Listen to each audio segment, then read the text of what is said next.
Today I'm at the Lancaster City Museum and I've come to see a new exhibition called Boomtown, From Frontline to White Lund. Let's go and find out what it's all about. Right, I'm joined by Peter Donnelly, who is the curator of the King's Own Regiment Museum here at Lancaster.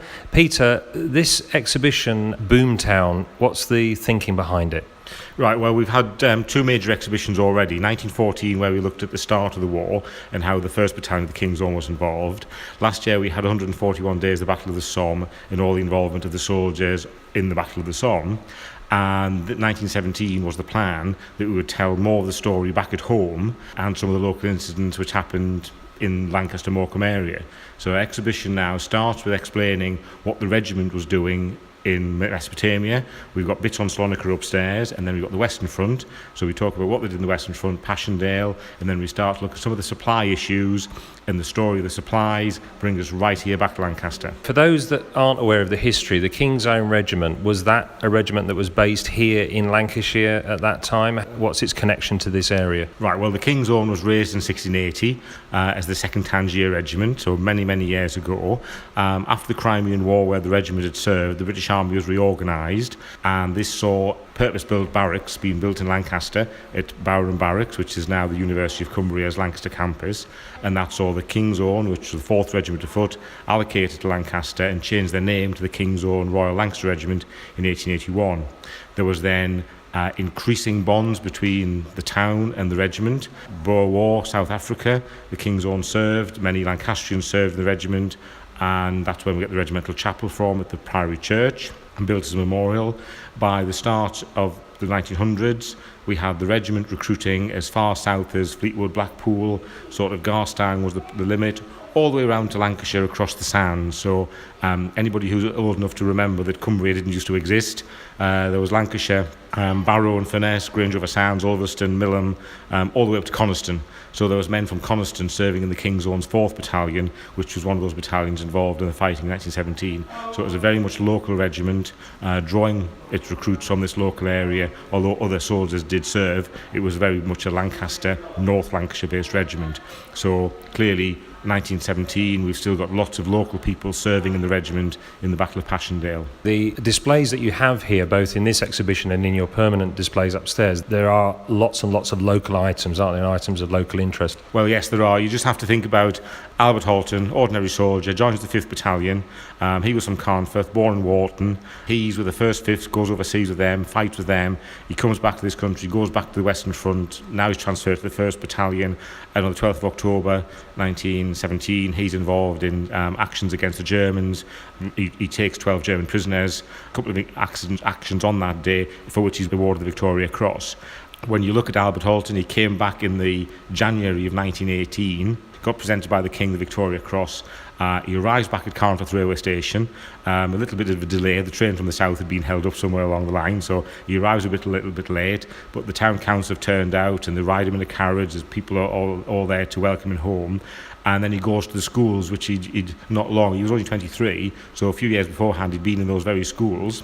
And he went to the schools, was welcomed by the teaching staff, and he stood on a stage and says that all the children should be given a day off in his honour, which the teacher clearly has to just agree to. So anybody out there who wins the Victoria Cross, go back to your old school and give everybody else a day off. So it's about local people. Albert Halton lived in Lancaster, and then he took up residence at Westfield War Memorial Village, where he died in 1971. So, the story we tell is very much about local people. Mason got a Victoria Cross, 31st July 1917. He was 4th Battalion. He was from Salecroft, so the other part of the regimental area across the bay. So yes, the story we tell is very much one about local soldiers doing their bit for the country. And do you get local people calling in who are doing their family history and looking back at these ancestors who served and coming asking for information? Well, you say local people. You have to remember now so many people have moved around. And so the descendants of King's Own soldiers who served in the First and Second World War, who are now spread all over this country. And if you actually then take it a bit further, you have them in New Zealand, you have Australia, you have Canada. So there's a lot of people who have King's Own relations who have now moved all over the world. And best way for us to reach all of them is through our website. So we have lots of information on our website. There's like 20,000 images, lots of information. So people are finding our website. Some are coming, some, yes, you're wanting to know information, but nowadays a lot of people are emailing wanting to find the information. But I do have to say, I went to Galgate School in November to help them commemorate their First World War, and in the class of pupils of 30, 3 children had brought in material relating to King's Own soldiers. So 10% of that classroom at Galgate had relatives in the King's Own, one of which had won the Distinguished Conduct Medal, and then there was a couple from the First World War who had various stories, and the children had brought, that was the great-great-grandparents who'd been in the First World War. So there's a lot of local people, but we have to be honest and say that now there's King's Own people spread around the world. Yeah. So you never know when people email, you never know exactly where the email is coming from, and then you start your correspondence and discover they're actually in New Zealand or somewhere. This half of the exhibition tells some of the story about what the King's Own were doing on the front in 1917, and then there's an extensive part of the exhibition about what was going on the home front. And 1917 was a particularly momentous year, wasn't it, here on the home front? It was indeed, a couple of ways. So our exhibition leaves the regiment needing supplies, and where do we go for those supplies? Well, we come back right to Lancaster and we start to look at some of the industries which are helping. So the Waring and Gillows works, they were producing things like wings for aircraft, propellers, ammunition boxes. So you have all those trained craftsmen in woodwork, and their production went over to wartime production. Other firms started making things. There was Loon Engineering Company, they started making field kitchens. So I think they'd done a lot of engines for boats and ships, like little boats on Windermere and things. They started doing these field cookers. But in Lancaster and Morecambe, we had 2 major industrial sites set up. One was on Caton Road. If you're aware of Caton Road, everywhere from the little row of cottages after the Shell garage up to the canal, that was all taken over the National Projectile Factory, and that's where they made shells. And then on White Lund, where we have the industrial estate now, that became number 13 National Filling Factory, where they actually filled the shells. So our exhibition explores both of those sites, and we do it really with an explanation of the royal visit in May 1917 when the King and Queen came. The King and Queen were doing a week-long tour of the north of England. They started off in Chester, went to Birkenhead, Camberlard, went to Manchester, visited Lancaster on the Wednesday afternoon. The school children were let out of school early. We know that from the Skirton School logbook, where the children from Skirton came across.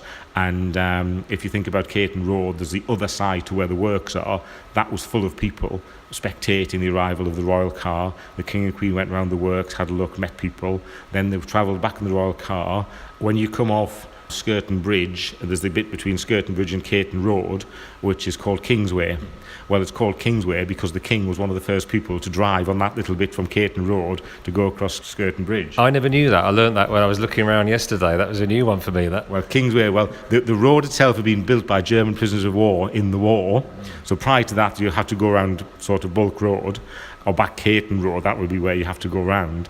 So that was a new road built just to link the places together. Didn't have a name, so therefore King and Queen used it. Let's call it Kingsway. So the King and Queen went off to Morecambe, looked around the National Filling Factory at White Lund. We know from the detailed description in the local press of what happened. They met wounded soldiers, they met the workers. The big photograph there has got all the workers giving the King and Queen a cheery wave as they tour the site. Then the King and Queen left. They then passed the Royal Lancaster Infirmary, which they had opened. They had officially opened when they were the Duke of York, and then they headed down to Glasson to join the Royal Train, because the Royal Train had come into Lancaster Railway Station, Castle Station. The King and Queen had departed. The Royal Train then slipped down to Glasson, where it was secure overnight. So the King and Queen spent the night in Glasson Dock Railway siding. So just because you're royal doesn't mean to say you get a fancy hotel somewhere. But it's reported that they had the views across the bay and across the Fylde, and then the next day the train took them to Barrow.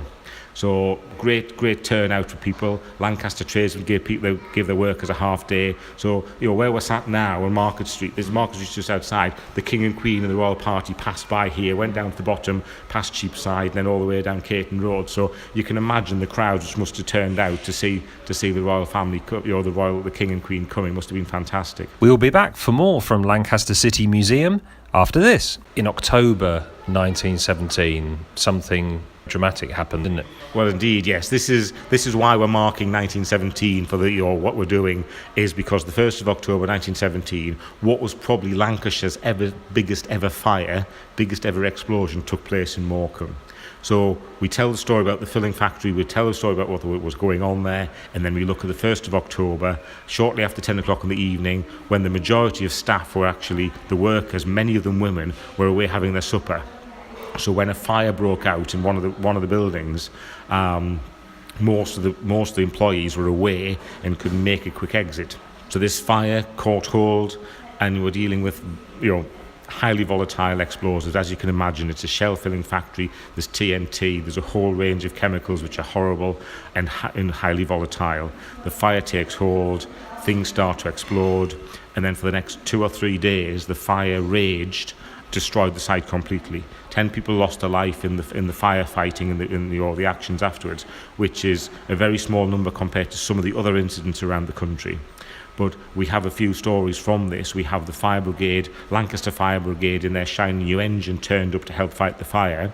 Morecambe's fire engine turned up but had to go away again because the horses, it was a horse-drawn fire engine, the horses were frightened of the explosions, so the horses had to go. So the messages were sent out around the rest of the county, and fire engines came. Blackpool's fire engine rushed to the scene, taking 3 hours to get to Lancaster in order to fight the fire. Barrow fire engine, the Vickers Yard fire engine at Barrow came. Liverpool, Manchester also sent fire engines. So 15 additional fire services came along and helped fight the fire over the next 3 days. One of the things they found out which had to be changed, well, it's interesting, this was found out in 1917 but not changed until 1947. All these different fire engines all had different equipment, and things like the hoses and the branch pipes wouldn't connect together because they were all separate manufacturers. Somebody had a Merriweather, somebody had a Leyland, somebody had a horse-drawn local made thing, so the equipment didn't work together. So this was something in the report, and this didn't actually get solved until 1947 after the Second World War, with the creation of the National Fire Service, when there was a realisation that we need to standardise our equipment, so when you have a big fire and different fire services are coming together, all the hoses need to be able to connect together, and so little things like that have come from from research in the exhibition. You're thinking, oh well, surely somebody would have learned about that. Well, yes, they did in 1947. And there were some amazing acts of heroism as well, weren't there, during that period when the fires and explosions were raging? That's right, there was some really brave people. There was the Edward Medal in Silver, which was instituted for mines and industry. There was 2 different versions, and I think there's only 47 Edward Medals ever awarded in silver for industrial accidents, 4 of which were given to people who were present at the White Lund site in October. So one of them, Thomas Coppard, we have that medal in the museum's collection. We bought it a few years ago through an appeal organised by the Friends of the Museum. We raised the money for a successful auction. Now, he was a police inspector who'd done great things on the site. There are other medals to Thomas Q, who was a railway engine driver, and he got a railway locomotive on the site to take away some ammunition wagons. So these wagons had massive shells in, and if that had caught hold, all of that would have gone on fire and the shells would have fired away. Well, we're dealing with steam engines, but we're dealing with a special sort of steam engine, a steam engine which had no fire. So that steam engine, they had to get to the boiler house, they had to get steam into the boiler because it was fireless, because the steam engines, clearly, like the typical steam engine, you fill with coal and you have sparks coming out the chimney. Well, you're going around a munitions factory, you don't want sparks, so they had a fireless locomotive which still they had to get steam from, and whilst all the sites on fire and there's explosions happening, they had to be very brave in order to get the engine working, get the engine coupled to the wagon. So there's a shunter with them who had to connect the wagons and then get the wagons away. So they did heroic things there. There's 2 nurses who got medals of the OBE medals for their gallantry, looking after people who were wounded until they could be taken away to hospitals. And also a woman called Wilkinson, who operated the telephone exchange in Lancaster. Now, she cycled to get to the telephone exchange, being twice blown off her bicycle with the explosions, in order to get to the exchange, in order to maintain communications. And we forget now, if White Lund was happening now, it would all be over Facebook, everybody would be sending everybody else messages on their mobile phones. Well, the first thing that happened when the explosion happened at the site was the telephone lines were cut, so therefore it was essential that somebody got messages to Lancaster, and Miss Wilkinson maintained those messages, and there were important messages in order to communicate with places like Blackpool and Barrow to get their fire engines. Now, we're talking about some explosions now. 3 o'clock in the morning, there was one explosion, and that was a massive blue flame and a massive explosion, and that was heard as far away as Burnley. So this was a big concern. And if you can imagine an explosion being heard as far away as Burnley, you can imagine what damages it's doing. And there's an advert in our exhibition for one of the shops on Cheapside who says that whilst the windows are out, they're still open. So a lot of windows in Lancaster and Morecambe were blown by the force of the explosion. So if windows are breaking everywhere, you can imagine poor Miss Wilkinson cycling to work in order to get to work to get those messages through. And we have her medal of the OBE as well. So some really fantastic gallantry on that night from both men and women.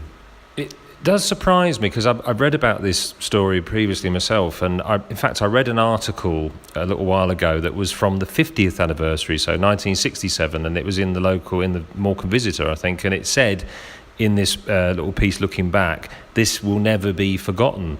And yet here we are 50 years later, and obviously this exhibition will do a tremendous amount to raise the awareness again, but to a lot of people it is unknown, isn't it? It's amazing how something so huge can disappear from the consciousness. Why do you think that is? Is it just the passing of time? I'm not sure. I'm not sure. There's certain people who clearly know about it. From a comments book in the exhibition, there's people who clearly know about it. There's people who are pleased that the exhibition has cleared up some of the myths about it. I think there's a generational change, because obviously there'll be nobody alive now who'd remember the explosion. So it'll be the children of those who will be told about the night when these people evacuated. They walked up the Lune Valley to Caton and to Hornby. They sheltered on the beach at Morecambe to get away. So that would be probably in some of the family history. But as time goes on, people move around. I think people are forgetting. The site now has only got a couple of buildings left remaining. And I don't think anybody would realise what the buildings were. The projectile factory on Caton Road, there's next to nothing left there, so nobody would realise. So it's the passage of time. Our permanent exhibitions in the City Museum do cover the explosion. This has allowed us a real opportunity to tell a bigger story about it and to tell people who didn't know about it, and also for those families who the story is passed down the family. There's a lovely thing in the visitors book about that the person's grandmother worked there, and her middle name was Pretoria. Well, she was born in 1900, August 1900, so the Pretoria comes from Boer War. So one wonders whether her father was away. She was born in the August, so he could have been away fighting with the King's Own. And obviously Pretoria was the city in South Africa.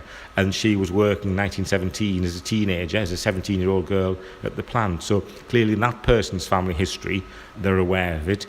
I think we're very quick to forget some things. There are no memorials. There are no memorials to the dead in the way that we have the memorials to the fallen soldiers, because I think that's what people are more keen to memorialise soldiers who've gone away and fought, but actually forget that the people who died at White Lund and in other industries, because aside from the